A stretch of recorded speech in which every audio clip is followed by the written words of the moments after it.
Akhil Bharatiya Congress committee अल्पसंख्यक विभाग के नेशनल कोऑर्डिनेटर बनने पर सुबह से ही डॉक्टर जमाल हसन को बधाई देने के लिए सैकड़ों लोग उनके आवास पर भीड़ लगाए हुए थे।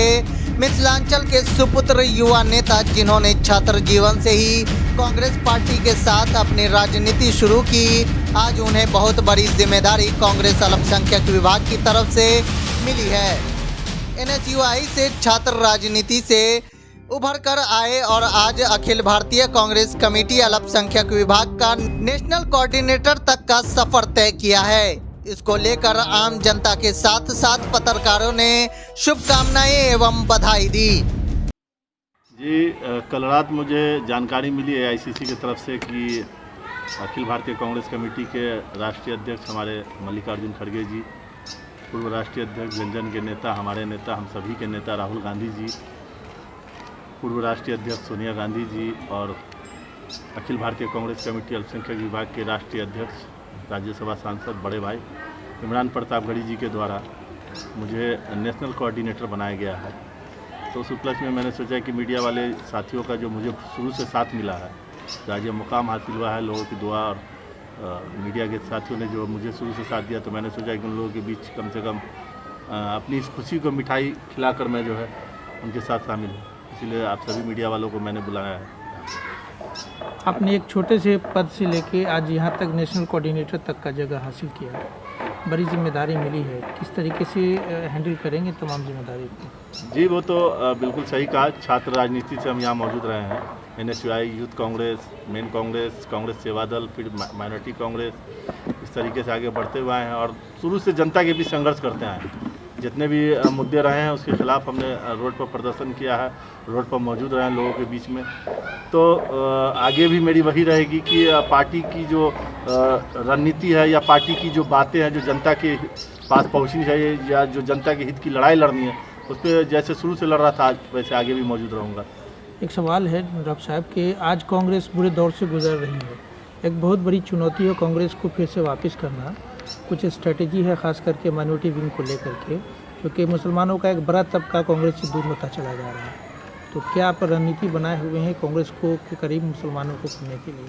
अगर आप फिलहाल के जो भी चुनाव अगर आप देखे होंगे, खासकर जो भी स्टेट में चुनाव हो रहे हैं, ये कहीं कोई दो राय नहीं है कि माइनॉरिटी जो है कांग्रेस से दूर हुआ था। लेकिन आज माइनॉरिटी को हमको लगता है कि 2014 के बाद जो हालात बने थे, माइनॉरिटी का मतलब सिर्फ मुसलमान नहीं होते हैं, उसमें जैनिस्ट है, क्रिश्चियन है, बुद्धिस्ट हैं, सिख हैं, सबको मिला के माइनॉरिटी होते हैं। लेकिन सभी की हालत बहुत बुरी है। इस देश में जो टारगेटेड पॉलिटिक्स किया जा रहा है सिर्फ और सिर्फ माइनॉरिटी को किया जा रहा है। माइनॉरिटी ये जान रही है कि 14 से पहले हम कितने सही तरीके से जी रहे थे। और आप माइनॉरिटी क्या बात की जाए, जो बहुसंख्यक भी हैं यहाँ के, वो भी आज भुगत रहे हैं। कहीं ना कहीं वो भी टारगेट हो रहा है, चाहे महंगाई से या बेरोजगारी से या जिस तरीके से हालात हैं उस पर वो भी टारगेट हो रहा है। हाँ, ये है कि माइनॉरिटी डिपार्टमेंट के नेशनल कोऑर्डिनेटर होने के कारण या जो जिम्मेवारी मुझे मिली है, जो लोगों के बीच में जाता हूँ उनको मैं बात करता हूँ, उनसे ये कहता हूँ कि आज क्या हालात है, आज आपकी हालात क्या है। आज कहीं पर कोई बात आपके खिलाफ में कहीं ना कहीं देश में एक माहौल बनाया जाता है। अभी भी आप लोगों को मालूम है कुछ दिन पहले ट्रेन में हादसा हुआ, उससे पहले गुरुग्राम में हादसा हुआ। तो ये एक टारगेटेड पॉलिटिक्स हो रही है, जानबूझकर टारगेट किया जा रहा है हर चीज़ों में। अब आप देख लीजिए कि फिलिस्तीन इजराइल के मामले को भी जानबूझकर उसको इस देश में लोग जहाँ सरकार, केंद्र सरकार जो है फिलिस्तीन को मदद करने की बात करती है और उन्हीं के जो है पार्टी के लोग जो है अनर्गल बयान देते हैं सिर्फ इस वजह से कि माइनॉरिटी जो है वहाँ रहते हैं। तो ये समझना होगा। और आज जो हालात है देश के, धीरे धीरे क्या मुझे क्या लगता है कि मुझे या और आप सभी मीडिया वालों को पता है कि आज जो माइनॉरिटी है वो धीरे धीरे घर वापसी की ओर है, मतलब वो कांग्रेस के साथ है। उसको ये पता है कि आज जो माहौल इस देश में, और सिर्फ माइनॉरिटी ही नहीं, बहुसंख्यक आबादी, आज जो रिसेंट में हिमाचल प्रदेश का चुनाव देख लीजिए या कर्नाटक का चुनाव देख लीजिए या आने वाले जो 5 स्टेट में चुनाव है उसको भी आप ले लें। जिस तरीके से सर्वे बड़े बड़े नेशनल चैनल जो भाजपा की गुण गाते बने जाते थे, आज वो ये सर्वे में दिखा रहे हैं कि कांग्रेस वहाँ वापस हो रही है, कांग्रेस की सरकार फिर से बन रही है। तो ये चीज़ें समझने की ज़रूरत है कि आज जो देश का जितना भी तबका, चाहे बहुसंख्यक हो या अल्पसंख्यक हो, दोनों की हालत बहुत ख़राब है। और हम लोग माइनॉरिटी डिपार्टमेंट से नेशनल कोऑर्डिनेटर हुए हैं, जो हम लोग को जिम्मेवारी दी गई है और पश्चिम बंगाल का मैं इंचार्ज भी हूँ। इस नाते मुझे वहाँ पर जितने ज़्यादा से ज़्यादा माइनॉरिटी को जोड़ने के लिए जिस तरीके से मुझे वहाँ काम करना है उसके लिए मैं काम कर रहा हूँ और आगे भी करता रहूँगा। और जो हमारी पार्टी की मैसेज है लोगों को जोड़ने का, जो एक माहौल इस देश का था गंगा जमुनी तहजीब, उसको बचाने का, उसके लिए हम लोग संघर्ष करते रहेंगे। डॉक्टर जमाल हसन उभरता हुआ नाम है कांग्रेस में। 2024 का चुनाव करीब है। आपको लगता है कि आप मुसलमानों को 2024 से चुनाव में कांग्रेस की तरफ रुझा पाएंगे? बिल्कुल बिल्कुल, इसमें कहीं पर आप असहमत मत रहिए। मैं मीडिया को कह रहा हूँ कि अभी जो चुनाव होने जा रहे हैं 2024 के लोकसभा चुनाव में 40 सीट का हमारा बिहार का है। और इस बात को मैं आज बता दूं कि मेरे जो कम से कम जो क्षेत्र जो आते हैं दरभंगा, मधुबनी, समस्तीपुर और झंझारपुर और बेगूसराय, ये पाँचों की पाँचों सीट और 40 की 40 सीट यहाँ इंडिया गठबंधन पुरजोर तरीके से जीतेगी, क्योंकि जनता पूरी तरह से उब चुकी है।